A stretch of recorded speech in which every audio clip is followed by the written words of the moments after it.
पहले 2-3 सवा मेरे पास 12-13 सवाल है। मैं 3-3 सवालों को इकट्ठे करूँगा, कई जगह मुझे अलग-अलग करने की ज़रूरत नहीं पड़ रही है। सबसे पहले सर, आपका एक पहला सवाल आता है कि दीनहीन बच्चे किन्हें कहा जाता है? खासकर जिला किन्नौर जो एक अनुसूचित क्षेत्र है, इस दीनहीन बच्चे किसे कहा जाता है, इस पर आपको समझना है, समझाना है हमें। और जिला किन्नौर जो एक अनुसूचित क्षेत्र में आता है। दूसरा, कि जिला किन्नौर में दीनहीन बच्चों की संख्या कितनी और क्या हो सकती है? और तीसरा, क्या इनको किन्नौर के अंदर में किन्नौरा दर्ज मिल रहा है या नहीं मिल रहा है? स्वागत है महोदय। हाँ, थैंक यू राम भगत जी। आपका धन्यवाद करता हूँ। ये मेरा सौभाग्य है कि आप मुझे बार-बार बोलते हैं कि आप आइए इस पेज पर। हम भी माइक ऑन कोशिश कर सर, करते हैं माइक ऑन करें। माइक ऑन है जी, माइक ऑन है। जी। क्या आवाज़ नहीं आ रही? माइक ऑन है। आ रही है आवाज़? आवाज़ आ रही है जी? हेलो? हेलो? आवाज़ आ रही है जी? जी, आ रही है सर, आ रही है जी। हाँ जी।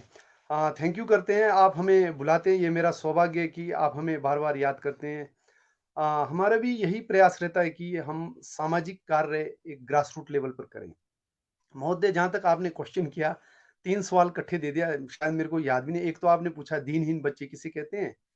और दूसरा आपने पूछा कि इनकी संख्या क्या हो सकती है? और शायद तीसरा, अगर मैं सही हूँ, तो आपने कहा कि क्या इनको शेड्यूल ट्राइब का दर्जा दिया जा रहा है? जी सर, जो जी। हिमाचल सरकार की जो परिभाषा होती है, एक्चुअली दीनहीन को अभी तक परिभाषित नहीं किया है, लेकिन परिभाषित किया है ऑर्फन को, अनाथ को। तो वो हमारी हिमाचल सरकार की परिभाषा के अनुसार अनाथ वो होता है जिसके मम्मी और डैडी एक्सपायर हो चुके हैं, वो अनाथ होते हैं। और उनको जब घर में कोई भी देखभाल करने वाला दादा दादी या कोई भी एंसेस्टर पूर्वज नहीं होते हैं, तो अनाथालय में भेजा जाता है, ऑर्फनेज में भेज करके उनको पढ़ाया लिखाया जाता है। जहां तक दीनहीन की बच्चों की बात आती है, तो कुछ तथ्य ऐसे भी आए हैं हमारे, जैसे कि हम सब जानते हैं डिस्ट्रिक्ट किन्नौर शेड्यूल्ड एरिया है।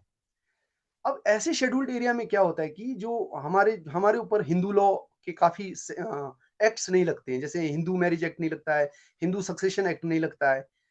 तो इस सिचुएशन में क्या होता है कि हमारी जो माताएँ होती है, बहनें होती है डिस्ट्रिक्ट किन्नौर की, उनके ऊपर कोई राइडर नहीं होता है, कंडीशन नहीं होता है कि भई वो शादी किस हिसाब से करे। वो लव मैरिज, किसी को पसंद आ गया बंदा तो शादी कर लेते हैं, या शादी गाँव को पता है, नहीं है, पड़ोसी को पता है, नहीं है, वो बातें अलग है। तो उस बीच में क्या हो जाता है कि कोई पेट में प्रेगनेंसी आ जाती है और वो बच्चा जो ना बाहर मतलब पैदा हो जाता है। उसके बाद समाज के बहुत सारे ताने सुन करके वो लेडीज हो सकता है मर जाए, हो सकता है चली जाए, हो सकता है लुप्त हो जाए, कहीं गुम हो जाए। लेकिन जो उनके बच्चे इस पृथ्वी के ऊपर आ गए, खास करके डिस्ट्रिक्ट किन्नौर जो कि शेड्यूल्ड एरिया या लाहौल स्पीति पर भी ये इम्प्लीमेंट होता है, और दूसरे जैसे पांगी बरमौर में भी ये लागू होता है जो मैं बोल रहा हूँ, और इवन देन पूरे इंडिया में अगर जहां जहां भी शेड्यूल्ड एरिया है, तो वहां पर भी ये जो बातें मैं कर रहा हूँ, ये एज पर लॉ करूंगा, ये वहां पर भी ये इम्प्लीमेंट होता है। तो उन बच्चों की कोई स्टेटस नहीं रहती, खास करके शेड्यूल्ड एरिया किन्नौर में मैंने जो देखा, मैंने सर्वे किया है, मेरे पास बहुत सारे डाटा रहते हैं क्योंकि हम जमीनी स्तर पर काम करते हैं। तो ऐसे बच्चे आए जिनके पास जमीन कहाँ से होना, जब शेड्यूल ट्राइब सर्टिफिकेट नहीं है, किसी के पास शेड्यूल कास्ट सर्टिफिकेट नहीं है, तो वो पॉसिबल ही नहीं है वहाँ किन्नौर के अंदर। तो अब इसमें हम अगर दीनहीन बच्चों को अगर हमने समझना है, तो हमें जानना पड़ेगा हो कौन से सकते हैं।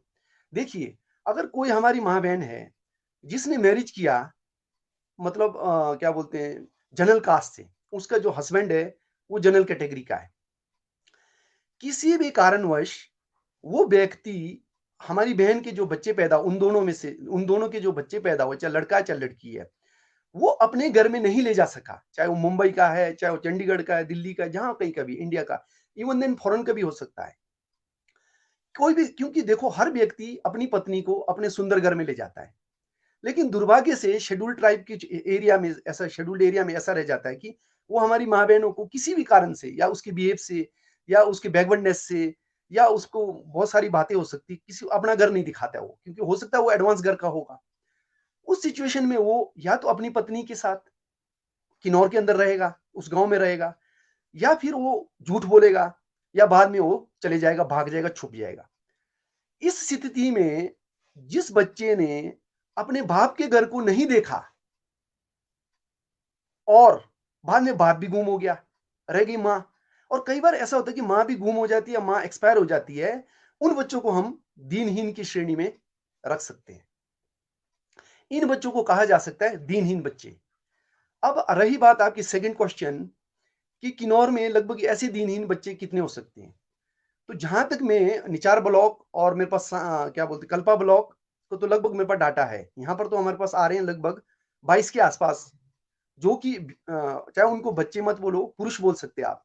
इवन देन वो मैरिज हो गए, उनके बच्चे हो गए, पोते तक भी हो गए हैं।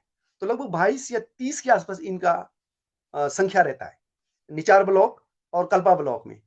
रही बात पू ब्लॉक, तो मेरे ख्याल में पू ब्लॉक में ज्यादा ही है। वहां पर रहता है कम से कम भी 55 से 60 के बीच में इन व्यक्तियों की संख्या रहती है। अब एग्जैक्ट फिगर तो मेरे पास नहीं, एग्जैक्ट फिगर भी लाना चाहे तो मैं अगली बार, अगर आप 1-1.5 महीने में मैं एग्जैक्ट फिगर भी ला सकता हूँ, कोई बहुत बड़ी बात नहीं है। ये दो सवाल का जवाब। तीसरा सवाल रहा आपका, क्या किन्नौर में शेड्यूल ट्राइब का दर्जा मिल रहा है ऐसे दिनहीन को? इसके जो आंसर है ये हाँ तक में। हाँ, कुछ लोग पहले पहले क्या होता था कि बहुत पहले शेड्यूल ट्राइब सर्टिफिकेट, जैसे हम लोग किन्नौर के, हमारे मम्मी डैडी किन्नौर के हैं, क्या बोलते हैं, SC ST जो मतलब कॉन्स्टिट्यूशन ऑर्डर सीओ है, कॉन्स्टिट्यूशन ऑर्डर मतलब शेड्यूल ट्राइब कॉन्स्टिट्यूशनल ऑर्डर जो 1950 में हुआ था, उसके बाद टाइम टू टाइम इसमें अमेंडमेंट होते रहा है। तो 1950 से पहले जो लोग किन्नौर के अंदर एग्जिस्ट करते थे, जिनका रेवेन्यू डिपार्टमेंट ने शजरा नसब तैयार किया और शजरा नसब में उनका किन्नौर अवार्ड आ गया, तो एंटाइटल होते हैं शेड्यूल ट्राइब सर्टिफिकेट बनाने के लिए। और हम उनके वंशज है तो हमें बनाने में कोई दिक्कत नहीं आती है।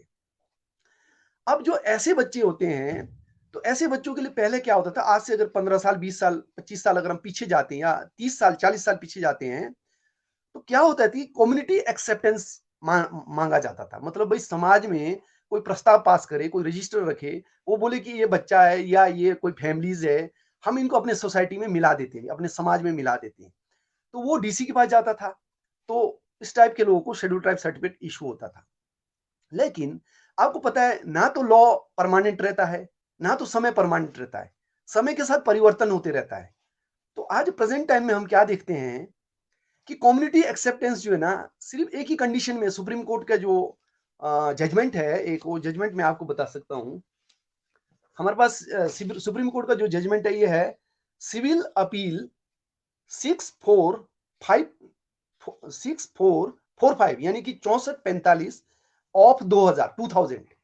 इस जजमेंट के अनुसार कम्युनिटी एक्सेप्टेंस केवल उस महिला के लिए रह जाती है, उसके लिए जैसे कि कोई किन्नौर का शेड्यूल ट्राइब व्यक्ति है और शादी करता है वो फॉरवर्ड कम्युनिटी से, यानी कि लड़की लेडीज लाता है, कोई ब्राह्मण लड़की लाता है या क्षत्रिय लेडीज लेकर के किन्नौर में शादी करके लाता है।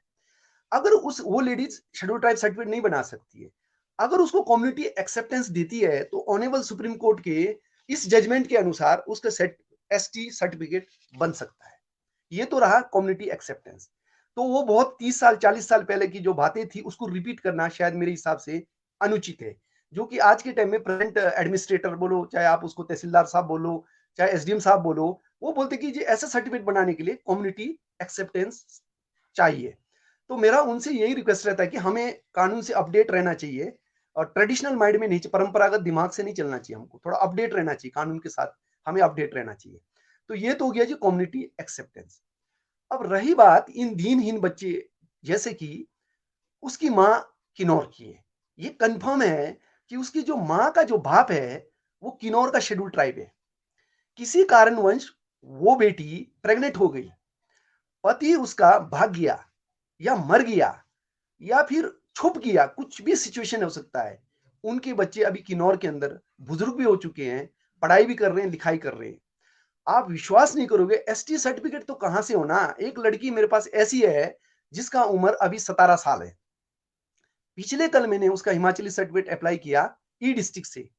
तो उससे पहले उसकी मम्मी ने बताया कि मैंने जब उसको ई डिस्ट्रिक्ट सॉरी LMK से, लोक मित्र के अंदर से अप्लाई किया था, तो वहां से उनको हिमाचली सर्टिफिकेट नहीं दिया।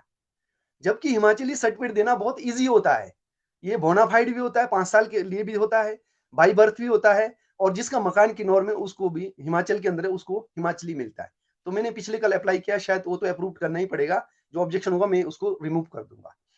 तो अब ये बच्चे जिनकी माँ तो शेड्यूल ट्राइब व्यक्ति की बेटी है, और ये बच्चे किन्नौर के अंदर पढ़े, पले, पोसे, यानी कि इन्होंने वो डिसेबिलिटीज फेस किया जो डिस्ट्रिक्ट किन्नौर के, साधारण शब्दों में बोल रहा हूं, इन बच्चों ने वो सभी डिसेबिलिटीज को फेस किया जो किन्नौर के शेड्यूल ट्राइब के लोग कर रहे हैं, और उसके फादर का एड्रेस हमको नहीं मिलता है।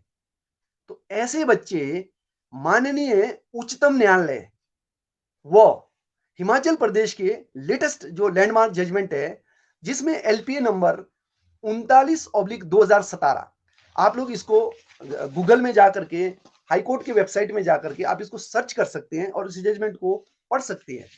ये एलपीए नंबर 39/2017